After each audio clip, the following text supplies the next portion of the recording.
during revisions, I ended up going back and revisiting that character, which worked out really well because Hacrix is the name of this demon. And it worked out really well because, setting Hacrix loose on Earth and sort of showing the reader how this creature was experiencing Earth, and all the plentiful prey there, and the other threats, the other demons, rivals they call each other, was a lot of fun. Again, that perhaps says something negative about me, my personality, but it was a lot of fun to write. To write those scenes. It was chilling and scary to me anyway, so I'm glad that I got that feedback and I went through that beta reader process. Okay, everybody, welcome back to Living the Next Chapter, the author podcast, where we get to meet amazing authors from around the world, fall in love with stories, and fill up your bookshelf with great books from great authors. And Anson's here. We're going to talk about his journey. He's got multiple things coming for you, lots of great stuff. You're going to fall in love with this world. There's a lot of great stuff going on here. Anson, welcome to the podcast. Nice to have you on Living the Next Chapter. Thank you very much. It's my pleasure to be here. Excellent. Tell everybody where you are in this big global world of ours. I am based in Roanoke, Virginia, which is in the southwestern part of the state, the mountains, and it's a beautiful day today, and that's a great place to live. Although I in my author's bio, I kind of make fun of it a bit because Stephen King a few years ago made a big buzz around here because he saw a rerun of a game show where the grand prize was a week-long vacation in Roanoke, and he made fun of that as who would want to go to Roanoke. Well, people still remember that around here, but it is a nice place to visit if you like outdoor things in particular. I had your U.S. federal judge on my show, which was interesting because he joined me from the courthouse in Roanoke, Virginia, from his chambers, which was good, really interesting for a Canadian to be interviewing. That gentleman was really interesting. So he actually admitted to a crime that he committed when he was a teenager, but we'll just leave that off. Maybe we'll edit that out. No, but it was pretty funny. So, I've had some interesting people on the show. I have a different podcast I mentioned to you, the Upcycle Canada podcast, and I had the guys from Black Dog Salvage on, and I love their TV show and all that they do in Roanoke, and they're super Roanoke friendly with everything that they do on their show. They really promote your community and sound like some really nice guys. So anyways, you said maybe your wife has been to the store there? She has, a few times, and my mother-in-law as well. It's kind of expensive, I hear. There's a lot of cool stuff there.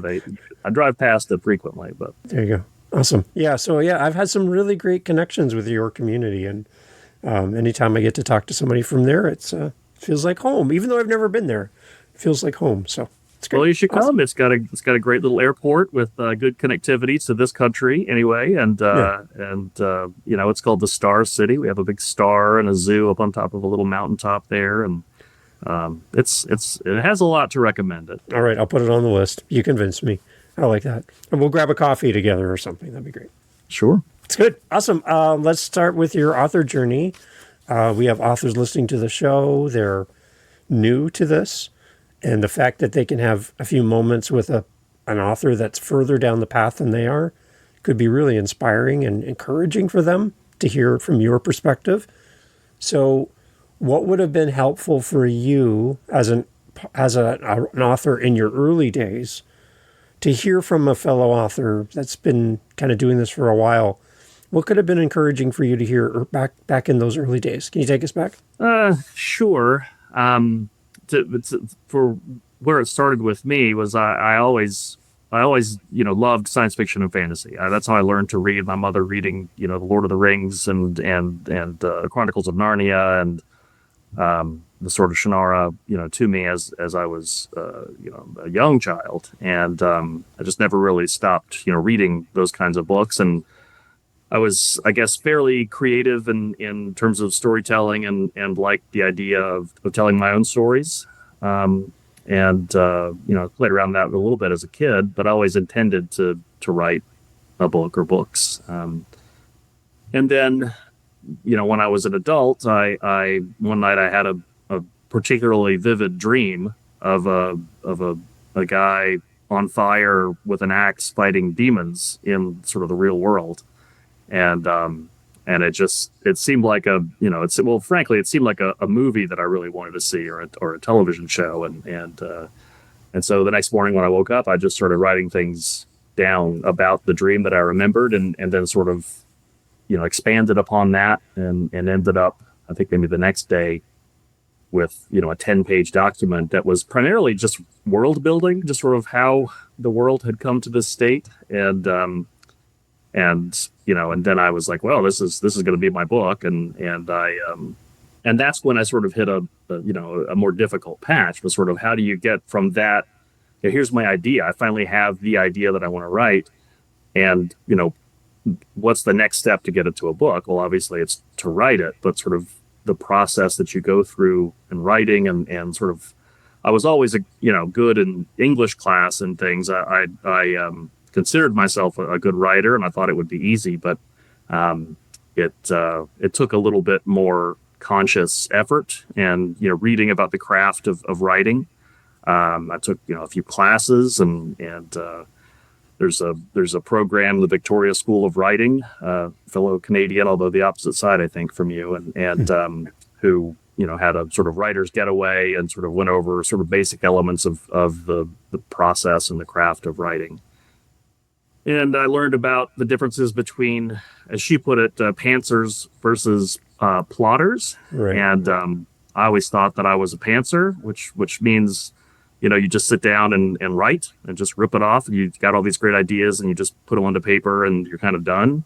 Yeah. Which was very naive and wrong in a lot of ways. But in particular, for me, that's apparently not how I work, or it's not how I really get progress on the book. It's for me, outlining and sort of thinking about the plot arc, of course, and the character arcs themselves, and where I want to go with the story, and then slowly sort of building in elements to those.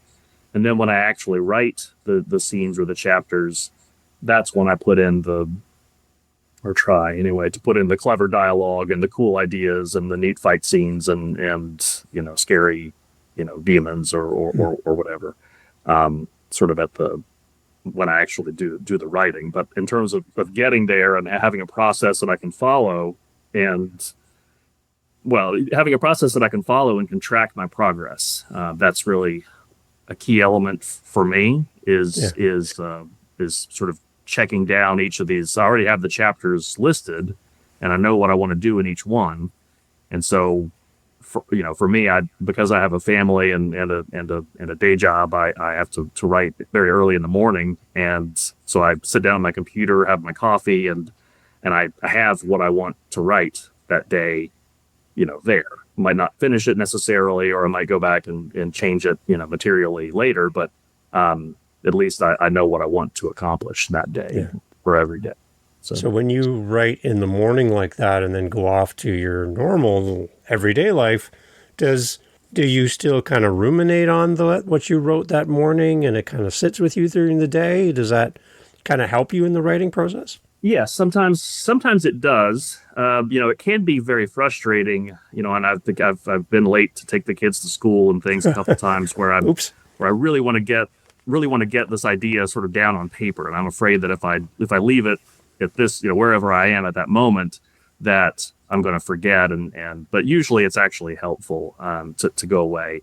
On the drive to work, have almost an hour commute, and that's very helpful time to think about, where I am with the book, and in that chapter, and what I want to accomplish.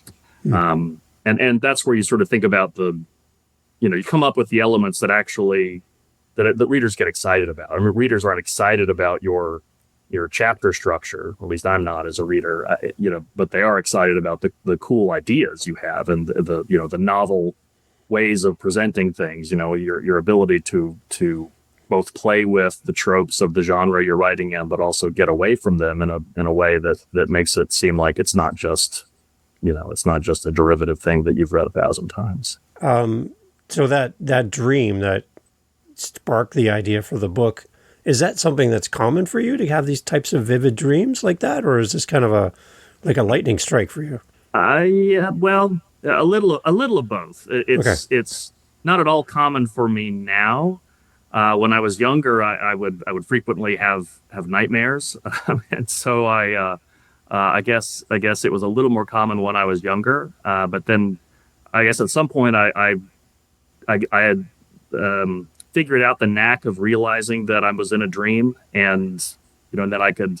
I've been told by people that they have control over their dreams when they realize they're in a dream. It's not quite that easy for me, but I sort of being able to fly in my dreams, and so that's sort of most all the nightmares really that I would have after that. I would sort of fly away from the problem. So perhaps that's just something about my personality, but so I stopped having so many nightmares, and now I don't really remember dreams that often at all, really very often, and so this was an unusual enough that I as soon as I woke up I wanted to write down all that I could remember about it. Did you have any kind of feelings of like, why me? Like, why should I write this book? Like, why did I get the tap on the shoulder? Because I'd be kind of being that I'm not an active, avid writer, and then all of a sudden I have this dream and this idea. It's like, well, maybe this is for somebody else to do. Like, not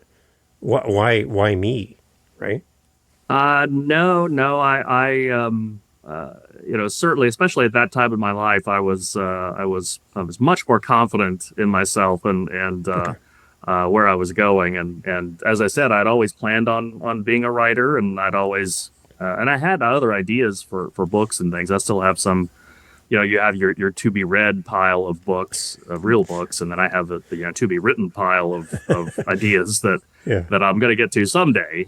So I already had some ideas that could have been the book, but this one just really grabbed me, and that's sort of all the growing up, you sort of as a romantic, you think you're going to be just seized by the perfect job and the perfect partner and you'll just know out of like lightning out of the blue. And sometimes that happens, and that's great. Yeah. I really try to embrace that sort of thing when it happens in my life. But other times it's really just making good decisions and seeing where things go. It's like I never really decided what I wanted to major in college, and just sort of went with things that made sense to me. So when I had this dream, that's part of the why it was like the lightning strike in that sense, because it's not the kind of thing that normally happened to me. And I was just certain that this was a tale worth telling, and I was really excited to be a part of it. All right, let's switch over to the readers that are listening. They're here for you and the story and to fall in love with you as an author. Can you kind of give us a sense of the world that you're trying to build for readers? And you have multiple things you're working on, I realize, but as a new person maybe meeting you at a coffee shop there in Roanoke, and they find you're an author, and they're like, wow, this is great. What kind of books? What are you writing about? Can you kind of pare it down as a introductory 101 for a new reader for you? Sure. Generally, I don't just jump into the all the details of the Yeah. subgenres that I touch on, or the sorts of stories and books that I want to incorporate. Generally, I just start off with saying it's science fiction, fantasy, horror. It's a genre mix of those genres, and then if they're interested to hear more, then I get into some more detail. I mean, it's post-apocalyptic, and it's intended for adults. The tone is fairly dark. There are elements and themes that I deal with of characters suffering, and of course it is truly apocalyptic and post-apocalyptic, and so it contemplates and it shows massive loss of human life and sort of change of the physical laws in the world, and then the introduction of these aliens from a different plane of existence. They're generally called demons by the characters in the book, and so it's scary and dark in places, but I think of I sometimes when I'm talking about the book, I'm like, "Oh, have you ever seen the movie Cabin in the Woods?" And the the the banter between the scientists in the lab. I loved it, and that's a movie that, although it's more tongue in cheek than my books are, but it is, it manages to be cool and scary and apocalyptic while still having moments of levity and genuine you know depth of character, and the interaction between the characters is and it's real and it's amusing and it's fun in places. So I tried to have elements of that. I don't like reading just a slog of depressing dark content. I don't like darkness for the sake of darkness, but the darkness sort of lent, for me anyway, it lends an air of believability, or the stakes. Sometimes epic fantasy will fall into a trope of having world-ending stakes, sort of the bad guys trying to take over the entire world or destroy the world or whatever, and then the tone never matches that horrific thing. It makes it seem less real, and it's for me anyway as a reader, it's harder to get into. And so I try to make my book very easy to get into and very easy to think, this is real life, and then this thing happens. This failed experiment causes a breach, and there's technology in place that sort of freezes everything at a sort of zero field of no energy and matter getting out of the sphere, and then of course inevitably that stasis field breaks, and then sort of all hell breaks loose, and literally in a sense. Okay. So I kind of got lost there in my answer, but so it's dark and but it's not all dark. It has a lot of focus on the characters, on the interaction.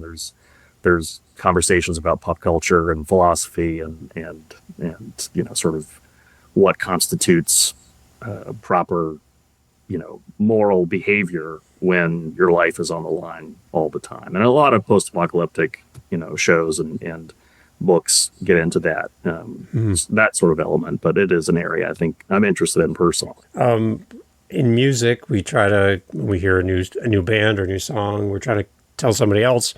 They're like, usually it's, well, what does it sound like? Like, what would I know? It's a combination of Metallica and Ariana Grande. You're like, oh, okay, well, that gives me context for that song. That'd be a weird band, by the way. But for you, if we were to kind of give some kind of comparable for readers, that way they'd be like, oh yeah, okay, I know that author, I know that kind of that world. Is there anything that's kind of comparable from your perspective? Yeah, sure. Yeah, I think the closest comps are The Mist by Stephen King and Dies of the Fire by Serling. And so there were elements of those stories that I really liked, and there were elements that I didn't, and so those I think are the closest comps, and then sort of the demons and the world building, because I really wanted to start in the real world and then have this science fiction element that sort of causes this apocalypse and creates all the changes, and the sort of mostly they're explained, and the readers sort of understand what's happening. Not all of the effects are explained because the characters don't know, and so the people don't know. It's told in third person limited perspective, and goes from character to character around the three main characters and actually one of the demons. And so since the characters don't know, that there are things that the readers aren't fully aware of in terms of the causes of some of the behaviors and things that people are seeing. But I'm sorry, what was the question again? Yeah, well, I'm just curious about third person limited. Can you explain that for a reader who might not understand what that means? Sure. Yeah. A lot of times, when a fiction story is told in third person, it's often third person omniscient, which means that the book, the narrator, and therefore possibly the reader knows everything. Okay. or at least it's presented as if you know everything. So you have sort of this viewpoint that's, might as well be God. I mean, it could do anything. It can tell you the truth, and sometimes authors get lost in that, and they tell more than they show, and Hmm. but it's a very common way to tell a story. Okay. But I wanted to be a little more restricted than that, Yeah. and I've always really liked the well, not always, but in many cases, I've really liked the books that go from perspective to perspective. Yeah. But I don't like first person for whatever reason, and so Okay. so from third person limited, you have that third person viewpoint, but you're limited to the experiences of one of the characters, or at least that's how I've approached it. And so I'll have a chapter that focuses on one of the main characters, Gabriel, for example, and you sort of experience the world, although it's told in third person, you experience the world the way he's experiencing it. And I limit my descriptions to what he sees generally. Now, there are a few exceptions, which are, for the most part, hopefully intentional. But for the in Maine, I restrict my viewpoint to what that one character is experiencing and thinking, and actually how what their mindset is can impact sort of what their the experience they're having and sharing with the reader in a sense. All right, talk a little bit about some of the main characters we're going to meet in the story, and maybe if you can kind of introduce them to us and some of the key things we need to know about them, kind of like for, behind the scenes for the listeners here that the people when they pick up your book in the store might not get. I like it a little behind the scenes stuff. So tell us a little bit about some of those main characters and who are they? Okay, yeah. So since the story starts with sort of this failed, secret government experiment, the two of the main characters are workers, for this agency, for this group, and one of them, Gabriel, is ex-military, and he is a fixer for this organization, and he's called in after the problem already has happened and then been locked down in this zero field. And so his job is to go and take charge of the facility, which is in a little town called Beetlejuice, New Mexico, and make sure that everything stays safe and it stays protected and secret. So he's sent there. Already at the facility is a character, Tam Sinclair, who is an ombudsman, which is so it was his job to that he's a scientist. It was his job to inform the organization about problems and reasons not to do this, and so he was sort of against it from the start. And also his responsibility extends to helping keep it safe. And so that's the beginning of the book is sort of their them dealing with this new situation and figuring out how to protect the local town and perhaps more from from this failed experiment. And then once the containment field fails and the action really kicks off, then we're introduced to a character who isn't named at first. Her name is Sarah, but it was living in the town and experiences some of the terror that the town experiences, and so she's the only perspective that was there when all hell broke loose in this little town of Beetlejuice, and she goes through a very terrible time there in the town with demons and also human predators as well. Because one of the effects of the change in physical laws was this sort of humans become their wish fulfillment and their ability to impact the world around them, and then the sudden removal of all law and order. Technology fails, lights go out, and so it's really a terrible. And also, most people die; their bodies just stop functioning. They're not able to function in this new paradigm. Okay. So she sort of experiences all of that, and they meet up, and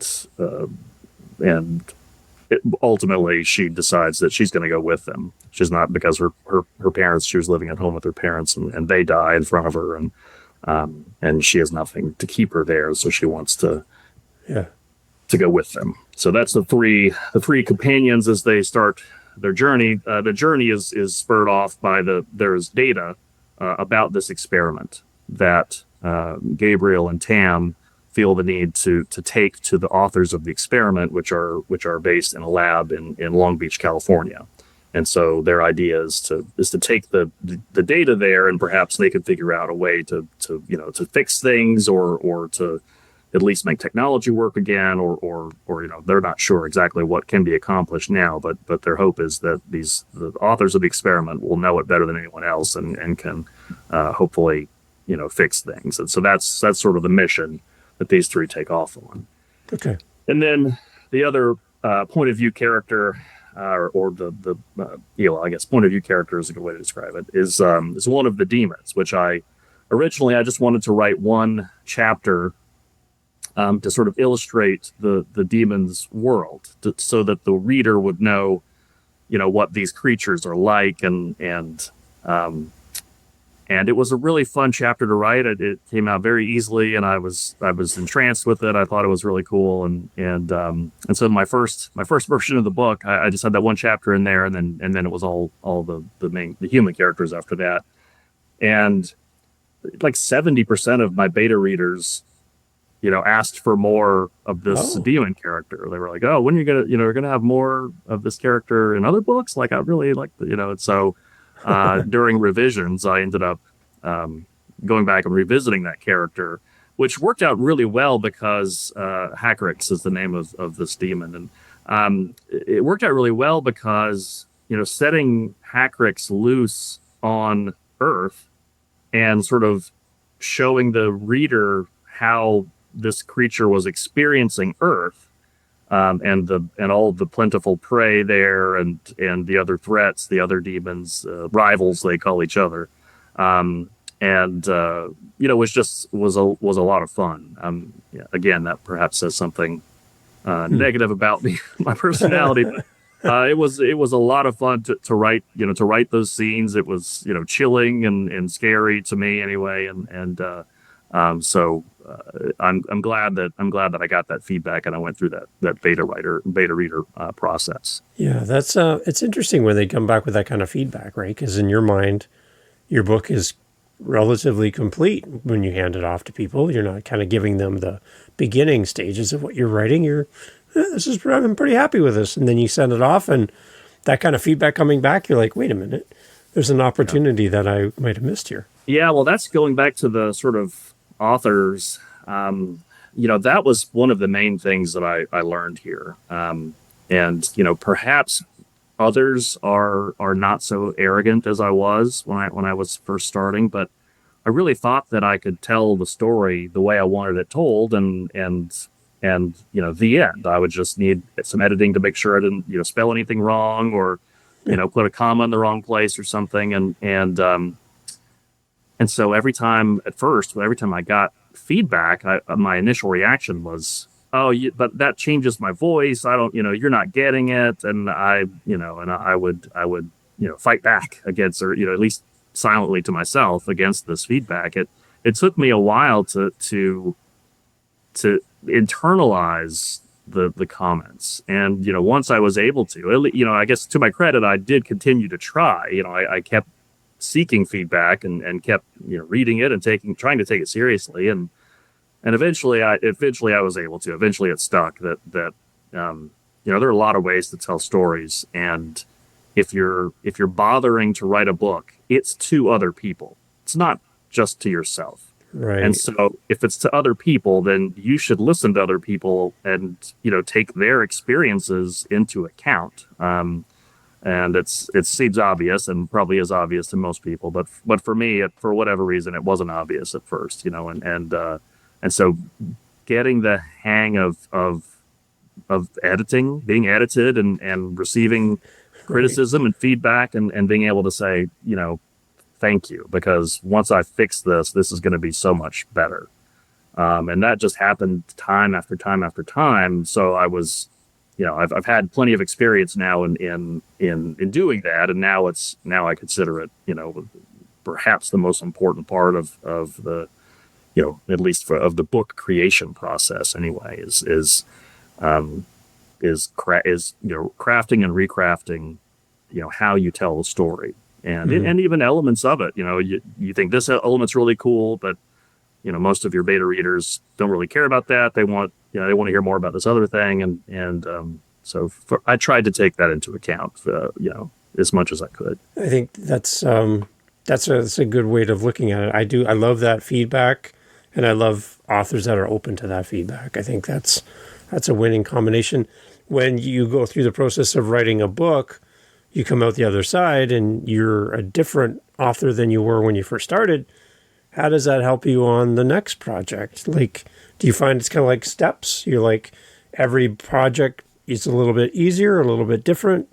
How do you carry your learnings to the next thing? Yeah, well, the issue that I went over earlier, that sort of not understanding my most productive style of writing, that was a big difference. And so for book two, being able to, instead of just trying to blindly plunge down a path, and I just kind of imagine, jumping through chest deep snow and going down a path, and then realize that that's not the path, you're on the wrong path. And, so being able to go straight to the outlining, for me was very helpful and a lot faster, and again, trying to write, with one or a little over 1 hour a day, 7 days a week is a challenge in and of itself, but that's just sort of where I am in life, and that's what it takes. Occasionally,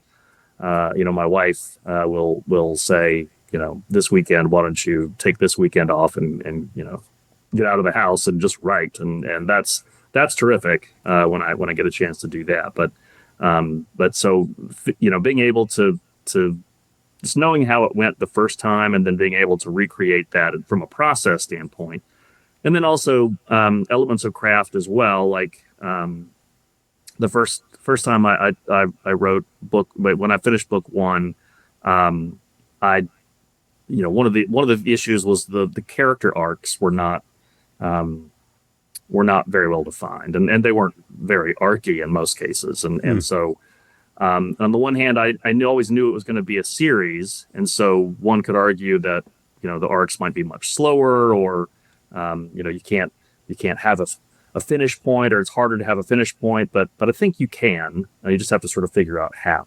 You don't have to have that that start to finish arc for every character, but you just have to realize that if you don't, that you're still on the arc. You have to continue it, and you have to give the readers that payoff if the character is important. And if it's not important, you should think about cutting it or making changes. And so that sort of thing, I did learn that sort of during the first book and the feedback process and rewriting, and it was helpful, very helpful for book two. I think book two is better. It's certainly a lot more. There's more action. There's more doubt. There's more self-doubt. And there's more, fighting, and there's more romance, and there's more everything. So I was able to fit more into it. I think in part because of the things that I'd learned and what I wanted to accomplish. When you're writing in series, as a non-author question here,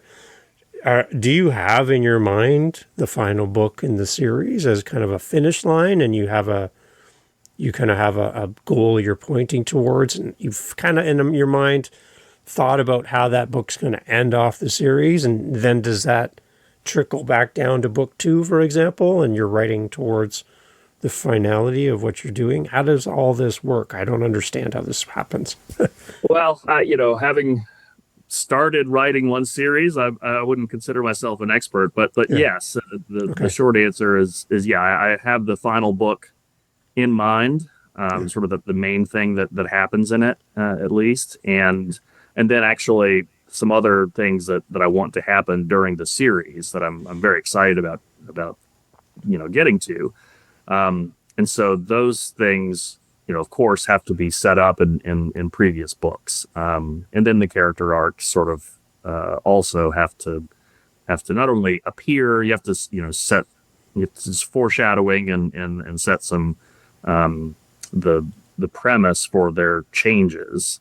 I was reading one article about character arcs, and it was sort of boiling it down to, their lie and their truth. It's like, what's the most important lie that character tells themselves, and that's sort of where you're starting. That's that, and then what happens to them that challenges that, and then what is their truth. And so, and again, I didn't, when I started out, had not read that article. I didn't know that really. I mean, I might have had an inkling of it or a feeling of it from being a reader, but not from having to write characters with that in mind. It seems like sometimes there's a lot of things you want to keep in mind when you're writing, but fortunately you don't really have to, because you can always revise it. It's kind of that ripple effect thing, where the butterfly flaps its wings and something on the other side of the world changes, whatever. But the fact that the final piece of the story, that you can kind of go back and then start dropping in little Easter eggs and little things that kind of steer the story towards your final goal. I would think it'd be hard to write in series without some kind of idea of where you're heading, because you're just going to kind of go all over the place, and hopefully maybe you end up at that finish line. But yeah, every race needs a finish line, right? Yes. Well, I mean, the people who genuinely are pantsers, I think they would say, true, the story is inside them, and it could, there's great stories that end lots of different ways, and so you don't have to find one. You just have to find the one. You can find a one and then make that one the best you can. And right. I think there's a lot to that. And if I'm during the writing process and book 3 or 4, I'm working on 3 now, but book 3 or 4, I come up with something that I have to have, and it requires a change to to some of the core concepts that I have later. Well, that'll be a conversation I'll have with myself and probably my wife later. Yeah. But right now, yeah, I've always had sort of the overarching plot arc and how it ends, and so right now it's about getting there, but there's a lot of stops along the way. Okay, so how many books are in the series? Right now I'm targeting either 5 or 6. Okay, so we'll see how much I can accomplish. Okay. I don't want to, especially given the sort of the pace of the first 2 books, because I wanted time for the characters to interact. The pace is fairly slow. I mean, there's still lots of action. It's not a boring book, I don't think, and I haven't got any feedback that it is. But I did want the characters to breathe and to for the reader to get to know them and to see themselves partially reflected in one of the character or another. And so with that pace for the first 2 books, it's not like I could. I mean, I can, skip over 6 months, and I plan on doing that at one point in the series. But if you do that too much, then it's so jarringly different than the pace you started out with. And I want it to be cohesive. I want the series to be cohesive and in the same sort of tone and pace. While we're chatting, I'm looking at your amazing website, which we chatted about before we hit record. It's beautiful. For the listeners, as they come and find and fall in love with you, let's talk a little bit about your website and what we're going to find. There's your blogs on here. There's write-ups on the books and what's coming soon, which is exciting. But let's talk through your website a little bit. Sure. Yeah. Well, I mean, that's going back to the craft for a minute. It's one thing. I thought you wrote a book and you got an agent and you got a publisher and then you wrote the next book, and that's not. I mean, although that it does work that way for a precious few, but for most of us, that's not how it goes at all. And so I've had to learn this. Not only did I have to learn about editing and rewriting, which I knew existed, I just had not really done it. But I did not really think about marketing and self-publishing, and then marketing were things that I had not given much thought to, and there was a lot to read. Actually, at the well, he's kind of a polymath. The voice actor Travis Baldry has a blog, and he wrote a book during the November, write a novel in November sort of Yeah. challenge, and wrote a book and put a multi-thousand word blog together over every step of the self-publication process. He was self-published originally, and I just found it fascinating. There's so much on there that I had not thought about before, and was interested to learn about myself, and so that was sort of my base guide, and I created a spreadsheet and put all these elements that I need to take care of, and the spreadsheet is like 60 things I've got to take care of just in the publishing process. I guess it included marketing as well. So publishing and marketing, the 60 tasks that I set for myself. And so he was very helpful. I even emailed him and asked him some questions, and he responded. He's very gracious. Nice. Yeah, it's terrific. And so that was a big help. I recommend that. You just go to Travis Baldry's website, and he published a self-published book launch A to Z.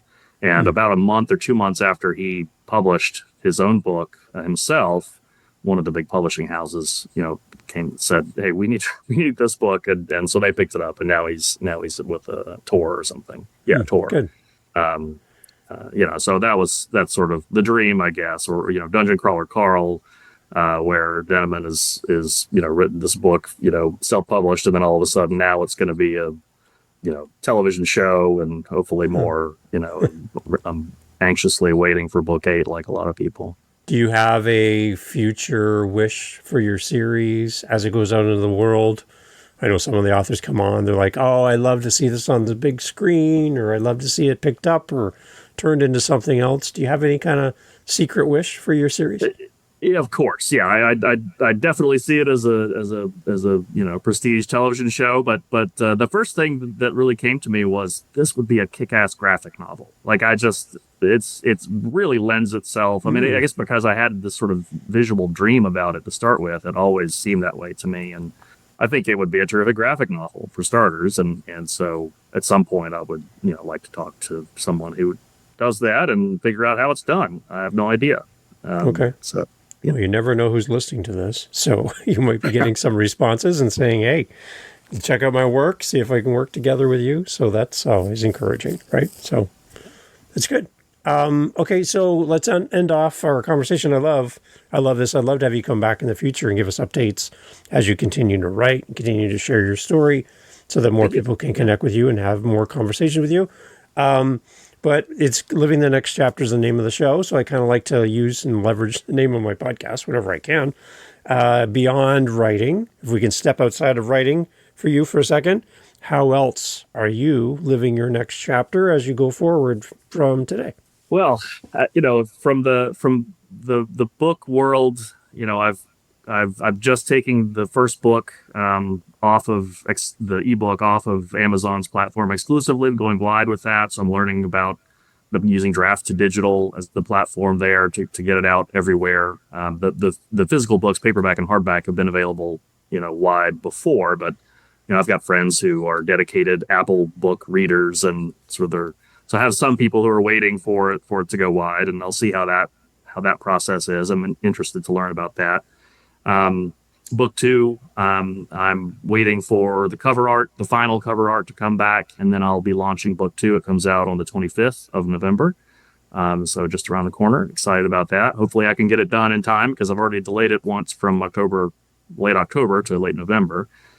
So I'm excited about that launch, and be recording the audiobook for that this month or next month. Nice. Not me personally. John Perala, who is a fantastic narrator, he did book 1 and is doing book 2 as well. And actually the audiobook version is by far my bestseller. And I think, John's a big reason for that. He was nominated for Audi, they call them, the Audible book awards, the past 2 years, once for science fiction and once for fantasy. Mal Goes to War was the science fiction book, and I forget the name of the fantasy book. It's a kind of a fantasy Old West kind of thing. I love Mal Goes to War. It's a great audiobook, and he did a fantastic job on book 1 for me. And looking forward to him recording book 2.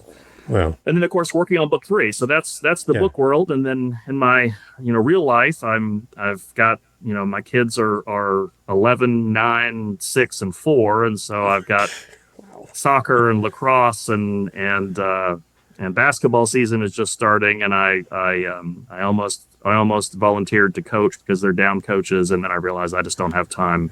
Don't have time to do that. And then when I got to the gym for the evaluation, I'm glad I didn't, because it was just a mess. There's 100 kids running around screaming, and I just back away. 4 is enough. 4 is enough for me. That's good. Awesome. Thank you so much for being on the show. And I'm excited to, I love audiobooks, so I'm definitely downloading that because, my gosh, it keeps me company, and I love when a great audiobook is created. So I'm really looking forward to participating in that as well. But again, thank you so much for being on the show. Keep me in mind. I'd love to have you back and continue the conversation. Thank you very much for having me. It's been a pleasure, and I'd be happy to come back. Hopefully with some great news on book 2 and book 3 as well. Awesome. Everyone, all the information is always in the show notes. You want to see a great, beautiful website created by someone very, very talented. Check out Anson's website. We'll have links in the show notes. If you're looking for help with your website, you're like, I have no idea where to go for my author website. Well, again, reach out to Anson. I'm sure he's got someone he'd like to introduce you to. But Anson, again, thank you so much for being on the show, and I hope to have you back real soon. Thank you. Thank you. Thank you so much. Hey, thank you so much again for pressing play. As you've heard, great guests on the show. And one thing you didn't hear in this conversation is what? What did you not hear? Think about it for a second. That's right. Not a single solitary commercial for a mattress or a supplement or a whatever you call it. No. Why? Because we don't want to break up the conversation with commercials. So the fact that you're still here means that you are a fan of the show, I'm assuming. So if you want to help to keep the podcast going and to make me feel really happy, all I really care about is coffee, okay? I just got to be honest. I love coffee. I'm drinking one right now. It's starting to get cold. I need to warm it up. Helping us with our Buy Me a Coffee link over at livingthenextchapter.com and also in the show notes helps kind of keep the lights on around here. Remember, I'm doing this for free. I'm paying for everything. So I would love to have a little coffee donation, even $5. Kind of fills up my cup. And I would love to enjoy a coffee from you. So if you're interested, again, thank you for listening. But you can use our Buy Me a Coffee link and fill up the cup. Thanks for being here.